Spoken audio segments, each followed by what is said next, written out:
As a guy who was and still is severely online and into anime and movies, मेरा brother से introduction काफ़ी साल पहले edits और पोस्ट से हुआ था। यह देखकर मुझे लगा कि ब्रदर की रिवेंज स्टोरी, जहाँ मेन कैरेक्टर गुस्से में रहता है थ्रू आउट द स्टोरी, ये इमोशन होगा उसका।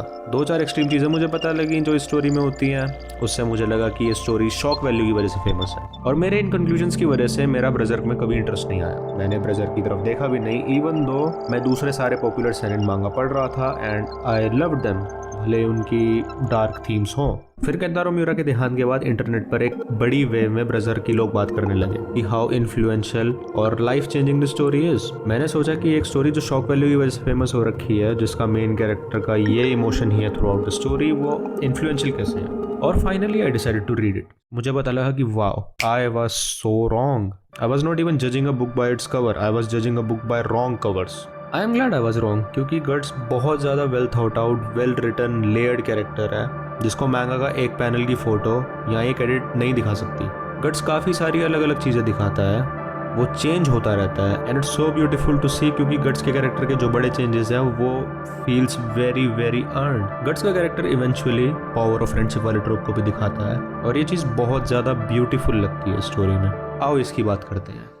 गट्स की लाइफ लॉन्ग स्टोरी शॉर्ट बहुत अनफॉर्चुनेट रही है। मेजर चीज़ों को समराइज़ कर लेते हैं ताकि जो चीज़ इस वीडियो में हम डिस्कस कर रहे हैं वो कितनी इम्पैक्टफुल है उसका आइडिया हो हमें। गट्स पैदा हुआ जब उसकी माँ का मर्डर हो गया था आउट ऑफ हर कॉर्प्स। इसके बाद जब गट्स के अडॉप्टिव मदर की डेथ हुई और जिस मर्सिनरी ग्रुप्स ने गट्स को रखा था, उनका टाइम जब खराब चला, गट्स को उसके अडॉप्टिव फादर ने अब्यूज करना चालू कर दिया, ये रीजनिंग देकर कि गट्स की एग्जिस्टेंस ही कर्स है। यहाँ ना रुककर गट्स के अडॉप्टिव फादर ने परमिशन दी एक बंदे को गट्स का करने की फॉर मनी, जब गट्स 8-9 साल गई था। ये सब चीजें तब रुकी जब गट्स ने खुद अपने अडॉप्टिव फादर को मार दिया और वो अकेले रहने लगा। As someone who lived this life, Guts जो इस टाइम पर बच्चा ही था, उसने देखा कि जिस दुनिया में वो रहता है दैट इज ब्रूटल।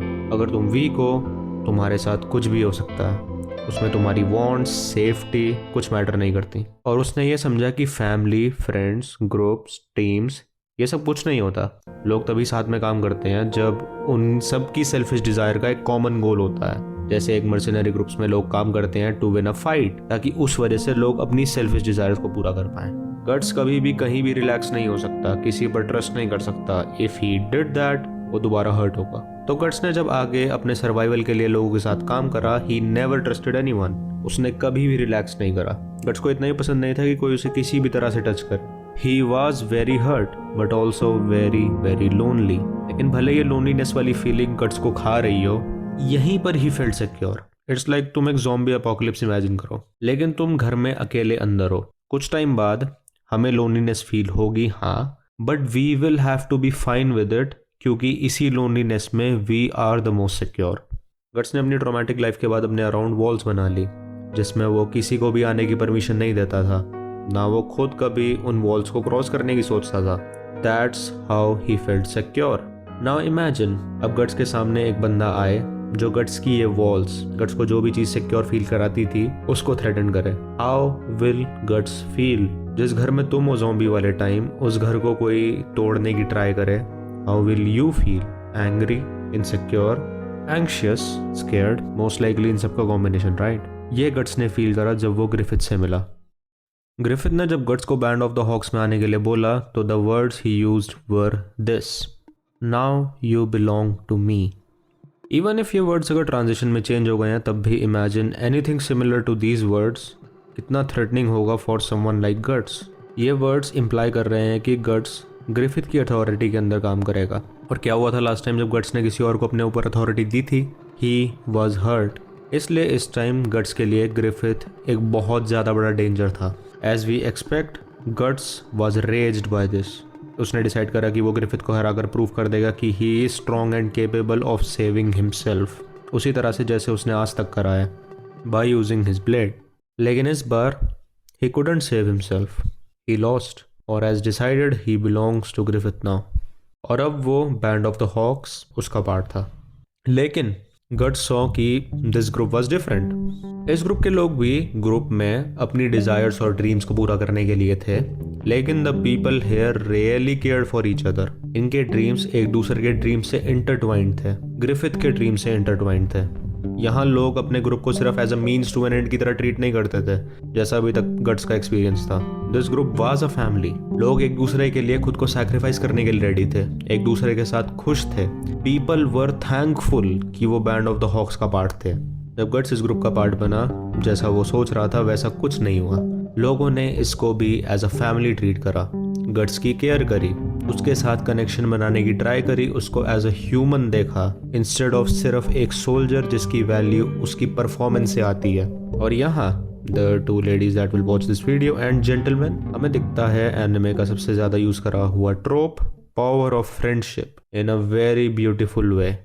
काफ़ी सारी स्टोरीज में power of friendship feels very weird क्योंकि बाकी एनिमे में इसको ऐसे दिखाते हैं कि मेन कैरेक्टर का बेंच प्रेस का रिकॉर्ड 100 किलो था, लेकिन जब इसने अपने दोस्तों के बारे में सोचा तब इसने 2000 किलो एक हाथ से उठा दिया।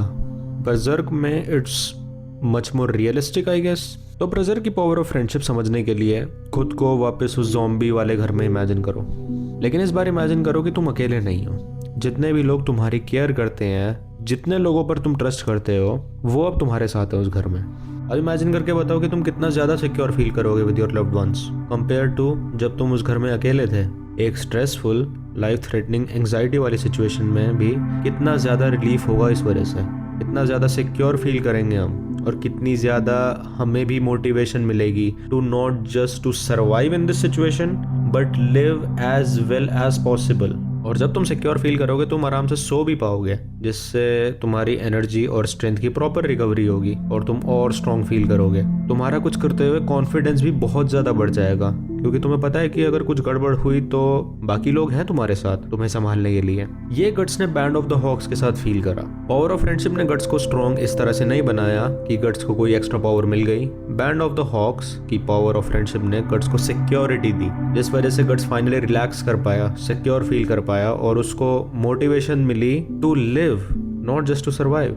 गट्स अब और ज्यादा कॉन्फिडेंस के साथ लड़ पाया, नोइंग कि अगर कुछ दिक्कत होती है तो he has people who genuinely has his back. इसीलिए इस स्टोरी में पावर ऑफ फ्रेंडशिप बेस्ट तरीके से दिखाई है क्योंकि इस स्टोरी को पता है कि अच्छे ह्यूमन कनेक्शंस कितनी सिक्योरिटी दे सकते हैं और एक बंदा जो सिक्योर है वो कितना स्ट्रांग हो सकता है compare to someone who isn't secure. But as we know this doesn't last क्योंकि ग्रिफिथ कभी भी एक अच्छा काइंड हार्टेड लीडर नहीं था। He was like those modern CEOs जो अपनी ऑफिस में मेडिटेशन रूम खोल के रखते हैं। इस चीज़ पर बात ग्रिफिथ की वीडियो में कर लेंगे। एक्लिप्स हैपेंड, हम इसको बहुत डिटेल में डिस्कस नहीं करेंगे क्योंकि ये वीडियो का पॉइंट नहीं है, बट आई होप जितना भी हमने डिस्कस करा है अभी तक कि कैसे और क्यों गट्स स्टॉप ट्रस्टिंग एनीवन और कितना स्केरी और अनकंफर्टेबल था उसके लिए किसी के साथ होना, जेन्युइन कनेक्शंस बनाना, ऐसे लोगों के साथ रहना जिनके साथ गट्स सिक्योर फील करता है, अपने आप को पूरा चेंज करने की ट्राई करना। और इतने ज़्यादा चेंजेस के बाद जब ग्रिफिथ ने, एक ऐसे बंदे ने जिसकी वजह से गट्स की सिचुएशन चेंज हुई है फॉर मच बेटर, जिसकी वजह से गट्स को चेंज होने की मोटिवेशन मिली, जिसकी वजह से गट्स को the best connections he ever had वो मिले, उसी ने जब ये करा तो वी कांट इवन इमेजिन कि गट्स को इस टाइम अंदर से किस लेवल का हर्ट मिला होगा। बट वी कैन अंडरस्टैंड कि इसके बाद गट्स का कैरेक्टर इतना हार्श, ऑलमोस्ट ईवल वैसा क्यों हो गया। लेकिन because of this only the story of Berserk becomes so much more special. Guts इन सबके बाद रिवेंज की जर्नी पर जाता है और we can understand why he really doesn't trust anyone. Confirmation थी गट्स के पास अब कि कोई भी तुम्हें बैकस्टैप कर सकता है, कनेक्शंस बनाने का फायदा ही नहीं है। Everyone and everything is a means to an end. जब पक उसे मिला जो गट्स को हील कर सकता है और जो गट्स की हेल्प कर रहा है, गट्स ने इसको देखा और बोला ओके कि वो इसे अलाउ कर रहा है अपने साथ रहने के लिए, लेकिन वो सिर्फ इसको एज अ रिसोर्स ही देखेगा। He became like every other mercenary group. वो पक को कभी उसके नाम से भी नहीं बुलाता क्योंकि किसी को नाम देना मेक्स दैट पर्सन और even a thing much more significant to us and we understand this really well Guts की बैक स्टोरी देखने के बाद। All of this makes this second journey of Guts much more powerful क्योंकि इतना सब होने के बाद भी Guts became a better man and found people जिनके साथ वो secure feel कर सके। और इस सेकंड जर्नी में जो भी हमने बात करी कि कैसे realistically power of friendship power देती है, वो ये स्टोरी और ज़्यादा अच्छे से दिखाती है। ब्रजर की स्टोरी की ये one of the biggest theme बन जाती है। ब्रांड ऑफ सैक्रिफाइस के बाद गट्स कभी भी रिलैक्स नहीं कर पाया जब वो अकेला था। He was always on edge. कभी भी डीमंस आते थे उसे मारने, लेकिन जब वो दोबारा ऐसे लोगों से मिला जिन पर वो ट्रस्ट कर पाए, वो उस टाइम रेस्ट कर पाया। और again he started to think about those people, their lives, his own life, अपनी और उनकी well being, instead of just revenge और हमेशा बेसिकली एक सुसाइड मिशन पर ही रहना। Even the biggest power of story में ब्रजरकर आर्मर इस तरह से लिखा गया है जो दिखाता है कि how secure and confident you can feel जब तुम्हारे पास लोग होते हैं जो तुम्हारे साथ खड़े होते हैं कि तुम्हें बड़े से बड़ा रिस्क भी लेना पड़े तब भी तुम वो ले सको, knowing that you are cared for. और अगर कुछ गलत हुआ तो लोग हैं संभालने के लिए। गट्स इस आर्मर को इसीलिए ही पहन पाया, उसकी स्ट्रेंथ को यूज कर पाया, क्योंकि उसको पता है कि उसके पास अब लोग हैं जो उसकी केयर करते हैं, जो उसके बॉडी और माइंड को प्रोटेक्ट करेंगे। He can wear it with less worries and more confidence. और slowly we see this almost evil Guts to transform into this person, this leader, जो गट्स सोचता था ग्रिफिथ है, एक स्ट्रॉन्ग कैरिस्मेटिक बंदा जो अपने साथ चलते हुए हर एक बंदे की वैल्यू करता है, उनको अपने से नीचे नहीं देखता और उनकी वेलबींग का हमेशा ध्यान रखता है। एक बंदा जो अपने लव्ड वंस को कभी सैक्रिफाइस करने का सोचेगा भी नहीं अपने गोल्स के लिए, वो अपने गोल्स को चेंज कर देगा अपने लव्ड वंस के लिए। और this is the power of friendship. जब तुम्हारे पास वो लोग होते हैं जिनकी तुम केयर करते हो, जो तुम्हारी केयर करते हैं, तुम्हारा बाइसेप अगर 15 इंच का है तो वो 20 इंच का नहीं हो जाता। Power of friendship gives you security, जिसकी वजह से हम रिलैक्स होकर अपनी बॉडी और माइंड को प्रॉपर नीडेड रेस्ट दे सकते हैं और हम चीज़ें और ज़्यादा कॉन्फिडेंस के साथ कर सकते हैं, भले ही वो रिस्कफुल हो, नोइंग कि लोग हैं जो हमें संभाल लेंगे। केंतारो म्यूरा एक चीज़ बहुत अच्छे से समझते हैं कि कैसे जो सिक्योरिटी हमारे फैमिली और फ्रेंड्स से हमें मिलती है वो कितनी इंपॉर्टेंट है और वो कितनी बड़ी स्ट्रेंथ है। और इसलिए Berserk is able to show this power of friendship in the best way. I hope तुम सब भी गट्स की तरह ऐसे लोगों को ढूंढ पाओ जिनके साथ तुम सिक्योर फील कर सको, और साथ में आई विश तुम गट्स की तरह एक ऐसा बंदा बनने की ट्राई करो जिसके साथ बाकी लोग सिक्योर फील कर सकें। और ऐसा बंदा बनना आज से, अभी से चालू करो bye liking this video, subscribe कर दो और काफ़ी सारे लोगों के साथ शेयर करके अच्छे कॉमेंट्स कर दो। So I feel secure in your presence. Video देखने के लिए धन्यवाद।